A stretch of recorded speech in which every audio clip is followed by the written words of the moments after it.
Good morning all of you. तो अब हम लोग ग्रेविटेशन चैप्टर के अगले टॉपिक में जाते हैं, जिसमें कि हम लोग पढ़ने वाले हैं ग्रेविटेशनल पोटेंशियल। ये जो टॉपिक है ये जस्ट उसी का कंटिन्यूएशन है जहां पर हम लोगों ने लास्ट वीडियो में छोड़ा था टॉपिक। तो ग्रेविटेशनल पोटेंशियल क्या होता है, ग्रेविटेशनल पोटेंशियल एनर्जी क्या होता है और ग्रेविटेशनल फील्ड क्या होता है, इसके बारे में हम लोग आज अच्छे तरीके से समझेंगे। लेकिन उसके पहले हम लोगों को कुछ बेसिक बात समझना होगा।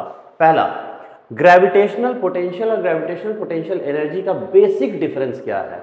तो डिफरेंस में सबसे पहला डिफरेंस तो यही है कि पोटेंशियल जिसको हम लोग V से डिनोट करते हैं, ये पोटेंशियल किसी पॉइंट का होता है, और एनर्जी ग्रेविटेशनल पोटेंशियल एनर्जी जिसको हम U से डिनोट करते हैं, ये किसी ऑब्जेक्ट का होता है। एग्जाम्पल के लिए आपको इस बात को समझना बहुत ज़रूरी है कि मान लीजिए ये कोई ऑब्जेक्ट है, जैसे कि अर्थ। तो अर्थ है, इसका एक मास होगा और इसके सेंटर से कुछ डिस्टेंस पर हम जाते हैं, मान लिया कि वो डिस्टेंस है r। तो अर्थ के सेंटर से r डिस्टेंस पर ये कोई पॉइंट है P, तो इस पॉइंट का हम पोटेंशियल निकालते हैं।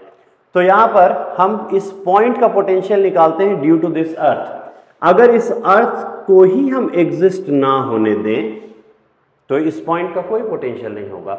इसीलिए हम हमेशा कहते हैं कि potential at a point P due to a mass m। तो यहां पर पोटेंशियल का मतलब हुआ कि पोटेंशियल हम जब भी निकालेंगे तो किसी पॉइंट का निकालेंगे। बट इसी के साथ अगर पोटेंशियल एनर्जी की बात करें तो देखिए यहां पर एक मास है, जैसा हम लोगों ने माना कि ये मास क्या है m, ये अर्थ है, अर्थ का मास है m, इसके सेंटर से हम एक डिस्टेंस लिए r और r डिस्टेंस पर एक पॉइंट कंसीडर करते हैं P। ये जो पॉइंट P है, इस पॉइंट P पे अगर हम पोटेंशियल निकालते हैं, let us call it Vp, हम इसको मान लेते हैं कि इस पॉइंट का पोटेंशियल है Vp। फिर इसी पॉइंट पर अगर हम कोई मास रख दें, कोई भी छोटा सा मास रख दें, मान लीजिए कि ये कोई ऑब्जेक्ट है जिसका मास है स्मॉल m, तब हम इस स्मॉल m का जो कि Vp पोटेंशियल पर रखा हुआ है, इस स्मॉल m का पोटेंशियल एनर्जी निकालते हैं। तो यही बेसिक डिफरेंस है पोटेंशियल और पोटेंशियल एनर्जी में। ग्रेविटेशनल पोटेंशियल किसी पॉइंट का पोटेंशियल होता है, बट उस पॉइंट पे रखे मास का पोटेंशियल एनर्जी निकालते हैं। पोटेंशियल किसी पॉइंट का, पोटेंशियल एनर्जी किसी मास का। तो इसी सीरीज में अब हम आगे बढ़ते हैं और हम लोग ये समझते हैं कि ग्रेविटेशनल पोटेंशियल को हम डिफाइन कैसे करते हैं, डिराइव कैसे करते हैं, उसकी एक्सप्रेशन को कैसे हम लोग फाइंड आउट करते हैं। तो चलिए हम लोग देखते हैं इसको। देखिए यहां पर तो इसका का पूरा डेरिवेशन एक बहुत बेसिक डेफिनेशन पे ही टिका हुआ है। वो डेफिनेशन क्या है, चलिए हम लोग देखने की कोशिश करते हैं। यहां पर देखिए ये है एक मास। सो हम अभी अपने इस पूरे क्लास में मास को कंसिडर करते हैं, अर्थ का मास। तो अर्थ के मास m से r डिस्टेंस पर कोई पॉइंट है P, और इस पॉइंट पे अगर हमको पोटेंशियल निकालना है तो पोटेंशियल को हम डिफाइन कैसे करते हैं, इस डेफिनेशन पे ही पूरा का पूरा डेरिवेशन यहाँ पर टिका हुआ है। तो देखते हैं यहाँ पर हम लोग, देखिए हम क्या करेंगे कि इस मास से r डिस्टेंस पर पॉइंट P पर हम पोटेंशियल निकालना चाहते हैं, तो एक पॉइंट कंसिडर करेंगे इस मास से इंफिनिटी पर। तो ये पॉइंट है इंफिनिटी, कहाँ से, अर्थ से। इस पॉइंट पर हम एक यूनिट मास का मतलब m0, ये यूनिट मास को पकड़ते हैं और ये यूनिट मास को हम विदाउट एक्सेलरेशन धीरे धीरे धीरे धीरे धीरे धीरे P तक लाएंगे। तो जब हम इस पूरे की पूरी प्रक्रिया में इस m0 को धीरे धीरे जब P की तरफ लाते हैं तो ये अर्थ इस मास को अपनी तरफ अट्रैक्ट करेगा। किस फोर्स से, ग्रेविटेशन फोर्स से। तो यहाँ पर अगर हम यहाँ से यहाँ तक किसी ऑब्जेक्ट को लाएं तो कभी तो वो इस पॉइंट पर आएगा। मान लिया जाए कि इस पॉइंट का सेंटर से जो डिस्टेंस है वो है x और इस पॉइंट का नाम है a। तो इस m0 मास को, जो यूनिट मास है, इसको जब हम यहाँ से पॉइंट P तक लाते थे तो कभी ये पॉइंट A पर आया। अब हम क्या करेंगे, इससे थोड़ा सा और आगे आने देंगे इस पार्टिकल को, इस पॉइंट का नाम है B। तो जब हम ए से बी की तरफ आए तो एकदम छोटा सा डिस्प्लेसमेंट हुआ। वो छोटा सा डिस्प्लेसमेंट क्या था? dx। अब हमको एक बात पता है जो पिछली क्लास में हम लोगों ने पढ़ा था, वो क्या? वो ये कि अगर हम ग्रेविटेशनल फोर्स निकालना चाहते हैं किसी दो बॉडीज का, तो दो बॉडीज के बीच में लगने वाला जो ग्रेविटेशन फोर्स होता है वो होता है Gmm/r², where r is distance between both the object, centre to centre distance इसको कहते हैं, ठीक है। तो यहाँ पर ग्रेविटेशन फोर्स Gmm/r² होता है। तो अभी फिलहाल हम लोग एक बात समझ करके समझें यहाँ पर कि ये देखिए m0 को हम a पॉइंट से b पॉइंट तक लाते हैं, तो a से b तक आने में ये डिस्टेंस कम होता जा रहा है। जब हम फोर्स और डिस्टेंस को कंपेयर करते हैं तो हमको ये दिखता है कि फोर्स और डिस्टेंस में कैसा रिलेशन है? इनवर्स रिलेशन है। इसका मतलब ये हुआ कि हम ऑब्जेक्ट को जैसे जैसे जैसे जैसे नजदीक लेते जाएंगे वैसे वैसे इस पर फोर्स, उस ऑब्जेक्ट पर अर्थ का जो ग्रेविटेशन फोर्स है वो बढ़ता जाएगा, ठीक है, ये बढ़ता जाएगा। इसका मतलब कि अगर कोई ऑब्जेक्ट को हम जो m0 मास का है उसको a से पॉइंट b तक लाए हैं तो ये थोड़ा सा और नजदीक आ गया, और नजदीक आ गया है मतलब कि इस पर लगने वाला ग्रेविटेशन फोर्स और ज्यादा हो गया है। तो यहां पर ये डिस्टेंस इतना छोटा डिस्टेंस है कि हम ऐसा मान के चलते हैं कि ये जो वेरिएशन इन फोर्स है, ये जो फोर्स में फोर्स थोड़ा सा ज्यादा बढ़ गया है, ये फोर्स ऑलमोस्ट नेग्लिजिबली इंक्रीज किया है। तो हम ऐसा मान के चलेंगे कि ए से बी तक ऑब्जेक्ट को लाने में फोर्स में कोई चेंजेस नहीं आया, फोर्स विल रिमेन सेम, ठीक है। तो यहां से यहां तक हम लाते हैं, देखिए ये dx डिस्प्लेसमेंट होता है और इसी डायरेक्शन में अर्थ इस ऑब्जेक्ट पे फोर्स भी लगा रहा है। तो फोर्स भी लग रहा है, डिस्प्लेसमेंट भी हो रहा है, दोनों सेम डायरेक्शन में हो रहा है, तो हम बोलेंगे यहाँ पर छोटा सा वर्क हुआ है। तो छोटा सा वर्क हुआ है a से b तक m0 को लाने में, तो यहाँ पर जो छोटा सा वर्क है उसको हम dw से डिनोट करते हैं, और वो छोटा सा वर्क होगा फोर्स डॉट डिस्प्लेसमेंट। अब फोर्स और डिस्प्लेसमेंट दोनों सेम ही डायरेक्शन में, हम डिस्प्लेस भी इसको इधर ही कर रहे हैं, अर्थ उसको इधर ही अट्रैक्ट कर रहा है, इसका मतलब कि दोनों के बीच जो एंगल होगा वो होगा 0 डिग्री। तो हम लोग क्या लिखेंगे? cos 0 degree. तो dw इक्वल्स f dx, क्योंकि cos 0 डिग्री का वैल्यू होता है 1, ठीक है। तो यहां पर अब हम लोग ये भी लिख सकते हैं कि ये जो फोर्स लग रहा है कौन से दो ऑब्जेक्ट के बीच में लग रहा है? एक ये मास, दूसरा ये मास, दोनों के बीच का डिस्टेंस x। तो ये फोर्स लग कितना रहा है? तो ये फोर्स है Gmm/x² dx। ये जो फोर्स है Gmm/x² and this is dx, छोटा सा डिस्प्लेसमेंट हुआ है और इस वजह से ये है छोटा सा वर्क डन। अब हम इस सिचुएशन में आ गए हैं कि हम ग्रेविटेशनल पोटेंशियल को डिफाइन कर दें। तो ग्रेविटेशनल पोटेंशियल को हम डिफाइन कैसे करते हैं? इसको डिफाइन करने का सबसे आसान तरीका है कि जब हम किसी ऑब्जेक्ट को इन्फिनिटी से पकड़ करके किसी पॉइंट P तक लाते हैं inside the gravitational field of any body, यहां पर वो एनी बॉडी कौन है? अर्थ है। तो जब हम m0 मास को इन्फिनिटी से पॉइंट P तक लाते हैं, ये पॉइंट P इस अर्थ के ग्रेविटेशन फील्ड के अंदर है, तब हम यहां से यहां लाने के दौरान कुछ वर्क करते हैं, और जितना भी वर्क होता है divided by the unit mass, इसी क्वांटिटी को हम पोटेंशियल कहते हैं। तो पोटेंशियल कैसे डिफाइन करते हैं हम?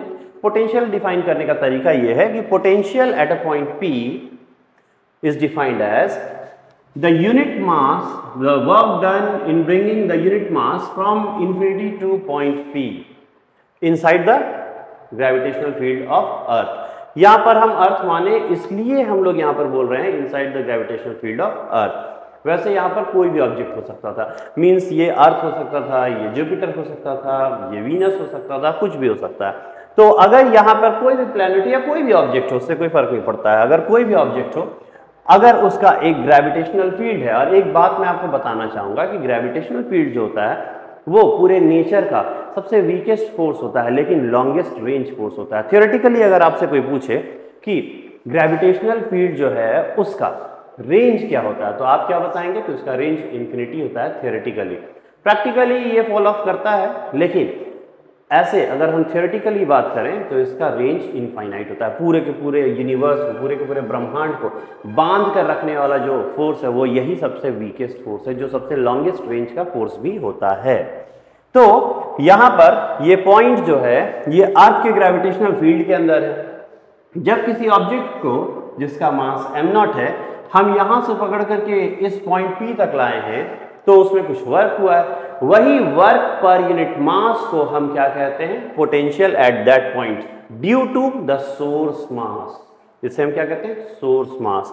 तो exactly potential at point P define किया जाता है कि हम किसी यूनिट मास को इंफिनिटी से पॉइंट P तक लाते हैं तो उसमें कुछ वर्क होता है। तो work done in bringing mass m0 from infinity to point P per unit mass, इसी को हम लोग पोटेंशियल कहते हैं। तो करना बहुत आसान सा काम है कि हम ये जो छोटा सा वर्क डन यहाँ से यहाँ तक का निकाले हैं, वैसे ही इन्फिनिटी से पॉइंट P तक हम अगर ऑब्जेक्ट को यहाँ से यहाँ तक मूव कराते हैं तो ऐसा छोटा छोटा छोटा छोटा बहुत सारा वर्क होगा। उन सारे के सारे वर्क को जोड़ देंगे तो हमको टोटल वर्क मिल जाएगा, और उसी टोटल वर्क को हम मास से ही डिवाइड कर देंगे तो हम लोगों को पोटेंशियल एट पॉइंट P मिल जाएगा। तो हम लोग यही करने की कोशिश करते हैं। तो सबसे इंपॉर्टेंट जो यहाँ पर टर्म है कि यहाँ पे छोटे छोटा छोटा छोटा सारे वर्क को हम लोगों को जोड़ना है, जोड़ने के उस मेथड को हम इंटीग्रेशन कहते हैं। तो यहाँ पर हम लोग इंटीग्रेशन को इम्प्लीमेंट करेंगे। तो देखिए यहाँ पर ये छोटा सा वर्क है, तो हमको यहाँ पर टोटल वर्क डन निकालना है for bringing the mass m0 कहाँ से कहाँ तक? इन्फिनिटी से पॉइंट P तक। हम करेंगे क्या? ये पूरा का पूरा वर्क को इंटीग्रेट कर देंगे। कहाँ से कहाँ तक? पॉइंट इन्फिनिटी से पॉइंट P तक। तो यहाँ पर देख सकते हैं आप, यही है हम लोगों का छोटा सा वर्क डन, और ये जो छोटा सा वर्क डन है ये है gmm/x² dx। कहाँ से कहाँ तक ये करेंगे? तो देखिए इन्फिनिटी। एक बात मैं आपको बताता हूँ, ये बहुत इंपॉर्टेंट है, एनालिसिस पॉइंट ऑफ व्यू से बहुत इंपॉर्टेंस रखता है कि ये इन्फिनिटी जब हम लिखते हैं तो ये भी जान लें कि ये इन्फिनिटी डिस्टेंस है। कहाँ से? सेंटर ऑफ द सोर्स मास से। हम इस पार्टिकल को किस पॉइंट तक लाएंगे? P पॉइंट तक लाएंगे। तो यहाँ पे अपर लिमिट क्या लिखेंगे? P नहीं, डिस्टेंस। पॉइंट P का डिस्टेंस क्या है? सेंटर ऑफ मास से, मतलब इस पूरे के पूरे बॉडी के सेंटर ऑफ मास से पॉइंट P का डिस्टेंस क्या है? R। तो एक्चुअली में हम यहाँ पर बताना चाहते हैं कि ये पूरा का पूरा इंटीग्रेशन इन्फिनिटी से R तक हो रहा है। इन्फिनिटी क्या है? डिस्टेंस। कहाँ से? Centre of earth. R क्या है? डिस्टेंस। कौन से पॉइंट का? P पॉइंट का। किस कहाँ से? तो सेंटर ऑफ द अर्थ। तो ये दोनों यहाँ इन्फिनिटी से R पॉइंट तक, मतलब R डिस्टेंस तक हमें इस ऑब्जेक्ट को लाना है, और इसको जब इंटीग्रेट करेंगे तो हम लोगों को टोटल वर्क डन मिलेगा in bringing the unit mass m0 from infinity to point P। चलिए देखते हैं। एकदम सिंपल। ये जो कांस्टेंट वैल्यू है इसको हम लोग बाहर रखेंगे इंटीग्रेशन प्रोसेस से, और यहां पर लिखेंगे x⁴ dx। कहां से कहां तक? इन्फिनिटी से लेकर के R तक। ठीक है यहां तक। अब इसके आगे बढ़ते हैं, देखते हैं। तो देखिए, work done in bringing the mass m0 from infinity to point P is equal to gmm। अब देखिए इसको हम लोगों को क्या करना है? इंटीग्रेट करना है। तो इंटीग्रेट करेंगे तो यहाँ पर क्या आएगा? -2 + 1 -2 + 1। कहाँ से कहाँ तक?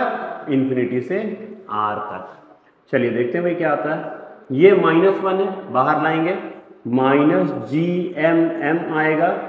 ये x⁻⁻1 आया है, इसको 1/x लिख देंगे, और कहाँ से कहाँ तक? इन्फिनिटी से R तक। ठीक है, -gmm जैसा है वैसा ही रहेगा। यहाँ पर इस वेरिएबल की जगह पहले हम लोग अपर लिमिट रखते हैं, जो नियम है हमारे इंटीग्रेशन का, माइनस, फिर इसी वेरिएबल की जगह लोअर लिमिट रखेंगे जो होगा इन्फिनिटी। इस तरह से जो टोटल वर्क आता है in bringing the mass m0 from infinity to point P, वो क्या आता है? -gmm/r, क्योंकि 1/∞ 0 होता है। तो कुल मिलाकर के इतना वर्क हम लोगों ने किया किसी ऑब्जेक्ट एम नॉट को इंफिनिटी से पॉइंट पी तक लाने में in the gravitational field of अर्थ। यहाँ हम अर्थ का केवल एग्जाम्पल लिए, यहाँ कोई भी ऑब्जेक्ट हो सकता था, ठीक है। तो अब हम लोग आते हैं यहाँ पर, देख सकते हैं हम लोग, देखिए तो यहाँ पर इस पार्ट को हम मिटा दे रहे हैं, आप लोग वीडियो को रिवाइंड करके फिर से इस पार्ट को देख सकते हैं, नोट कर सकते हैं, ठीक है। तो यहाँ पर देखिए ये जो वर्क डन है, ये वर्क डन हम यहाँ रखेंगे divided by the original unit mass, इसी से हमको मिलेगा potential at point P as per the definition. तो potential at point P is equal to W infinity to point P। तो यहाँ पर देखिए हम लोग इंफिनिटी टू पॉइंट P यहाँ पर पहले ही निकाल के रखे हैं, GM बाई R और divided by M not, so let it be M not itself. तो यहाँ पर देखिए ये जो मास है इसी मास को लाया गया था, यहाँ पर जो आप देख रहे हैं ये जो मास है इसी मास को लाया गया था, तो हम यहाँ पर M नॉट लिखेंगे। क्यों? क्योंकि जो फोर्स निकाला गया है वो अर्थ और इस मास के बीच का निकाला गया है। तो आप इन सारी जगहों में, ये तो बहुत जनरल एक्सप्रेशन है, सारे जगहों में इसको क्या मानेंगे आप? M not. तो इसको M नॉट ही रहने दीजिए और पोटेंशियल एट पॉइंट P क्या होगा? Minus GM by R। तो यहाँ पर आप लोगों को क्या मिलता है? यहाँ पर आप लोगों को मिलता है potential at point P। Potential at point P कौन से फैक्टर्स पर डिपेंड करता है? G, यूनिवर्सल ग्रेविटेशनल कांस्टेंट, ये कभी बदलेगा नहीं। मास ऑफ द अर्थ, ये बदलेगा नहीं। तो R, तो एग्जैक्टली ये डिपेंड करता है बेसिक R पे, और M मतलब जो सोर्स मास है उस पर। और इस तरह से हम लोग ये समझ पाए कि potential at point P minus GM by R है। तो ये है पोटेंशियल का पूरा कॉन्सेप्ट, जो होता है work done in bringing unit mass from infinity to point P in the gravitational field of the source mass per unit mass. यहाँ पर ये सारे के सारे M जो आपको दिख रहे हैं ये सब M नॉट Q है, क्योंकि हम जो फोर्स निकाले हैं ग्रेविटेशन का वो फोर्स इस सोर्स मास और टेस्ट मास के बीच का फोर्स है। तो इस तरह से ये क्या हो गया? VP equals minus GM by R। ये हो गया एक पार्ट, जिसमें कि हम लोग ये सीखे कि potential at a point due to source mass क्या होता है। अब नेक्स्ट जो हम लोग टॉपिक करेंगे उसमें हम लोग देखेंगे कि पोटेंशियल एनर्जी, जिसको ग्रेविटेशनल पोटेंशियल एनर्जी भी कहते हैं, due to this whole system क्या होता है। तो चलिए हम लोग इसको नेक्स्ट देखते हैं।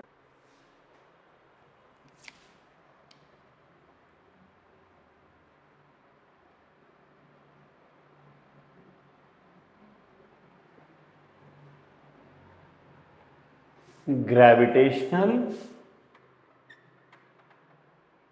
पोटेंशियल एनर्जी, जिसको जनरली हम लोग U से डिनोट करते हैं। तो चलिए फिर ग्रेविटेशनल पोटेंशियल एनर्जी के बारे में भी हम लोग सीख लें। ग्रेविटेशनल पोटेंशियल एनर्जी सिस्टम का होता है, सिस्टम ऑफ मासेस का होता है। एग्जांपल के लिए जैसे यहां पर ये है अर्थ, अर्थ का मास है m, और इससे r डिस्टेंस पर, जब हम कहते हैं इससे r डिस्टेंस पर, तो r डिस्टेंस पर कोई पॉइंट P तो है, लेकिन ये r डिस्टेंस पॉइंट P का डिस्टेंस कहां से है? तो सेंटर ऑफ द अर्थ से। तो यहां पर एक बात हमेशा याद रखेंगे कि जब भी हम कहते हैं डिस्टेंस बिटवीन टू ऑब्जेक्ट्स, तो याद रखिएगा ये ऑब्जेक्ट हम सेंटर, ये ऑब्जेक्ट के सेंटर टू सेंटर डिस्टेंस हम लोग कंसीडर करते हैं, ठीक है। तो यहाँ पर अर्थ के सेंटर से पॉइंट P का डिस्टेंस क्या है? R। इस पॉइंट पे पोटेंशियल कितना है वो भी हमें पता है। पोटेंशियल कितना होता है? तो यहाँ पर अभी हम लोग पोटेंशियल निकाल करके देखें कि VP इक्वल्स होता है माइनस GM बाई R। अब हम पोटेंशियल एनर्जी बताना चाहते हैं, तो पोटेंशियल एनर्जी कैसे डिफाइन करते हैं? तो अगर हमको किसी भी पॉइंट का ग्रेविटेशनल पोटेंशियल पता है और उस पॉइंट पर अगर हम कोई मास रख दें, तब ग्रेविटेशनल पोटेंशियल एनर्जी उस ऑब्जेक्ट का क्या होता है? तो वो हम लोग निकालते हैं potential at that point into mass kept at that point. तो पोटेंशियल एनर्जी निकालने का तरीका क्या है? आप इसको ऐसे भी समझ सकते हैं कि हमने थोड़ी देर पहले इन्फिनिटी से पॉइंट पी तक एक यूनिट मास को लाया था।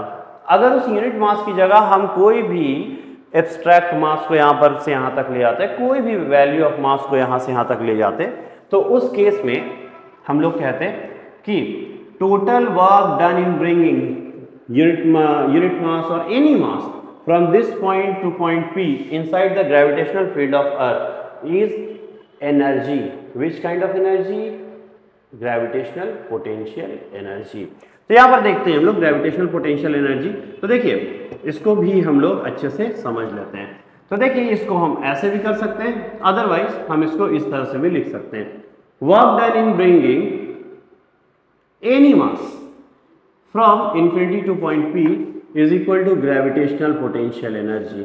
ठीक है, इसको हम लोग देखते हैं, इसको हम देख करके ये समझने की कोशिश करते हैं कि एग्जैक्टली इसका वैल्यू क्या होता है। चलिए देखते हैं। तो यहाँ पर इन्फिनिटी है, इन्फिनिटी पे कोई पॉइंट, मतलब ये इन्फिनिटी है, इन्फिनिटी एक डिस्टेंस है कहाँ से? इस अर्थ के सेंटर से। अब हम लोग क्या करने वाले हैं, यहाँ से कोई एक मास को पकड़ेंगे और इस मास को पकड़ करके पॉइंट P तक लाएंगे। इस लाने के दौरान एक बात याद रखिएगा कि जो लाने का पूरा एक्टिविटी है वो विदाउट एक्सेलरेशन होना चाहिए। तो हम विदाउट एक्सेलरेशन ही लाएंगे। मास को जब यहाँ से पॉइंट P तक ला रहे होंगे तो कभी तो ये पॉइंट A तक आएगा। ठीक है, उस पर्टिकुलर मोमेंट में पॉइंट A का distance from the centre of earth को हम लोग x मान लें।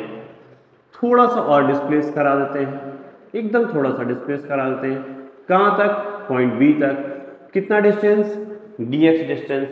तो dx डिस्टेंस तक हम इस m मास को यहाँ से यहाँ तक ले आए, तो इसमें छोटा सा वर्क हुआ होगा। वही वर्क को निकालने का तरीका है, कितना? एफ डी एक्स क्या होगा? G m m by x square d x. इस बार m ले रहे हैं, m नॉट नहीं। क्यों? क्योंकि m नॉट जो है वो यूनिट मास था और ये m जो है ये कोई भी मास है, कुछ भी मास हो सकता है। ठीक है, तो ये इस बार हम लोगों ने कितना लिया है? m। तो यहाँ पर देखिए टोटल वर्क डन अगर हमको निकालना होगा, जैसे हम लोगों ने पिछली बार निकाला था, तो ये इसी तरह से हम इंटीग्रेट करके निकालेंगे 0 से लेकर W, और इसको भी इंटीग्रेट करेंगे छोटे से वर्क डन को। तो ये होगा कितना? एफ डी एक्स होगा ना। तो ये कहाँ से कहाँ तक? इन्फिनिटी से पॉइंट P तक। चलिए ठीक है, अच्छी बात।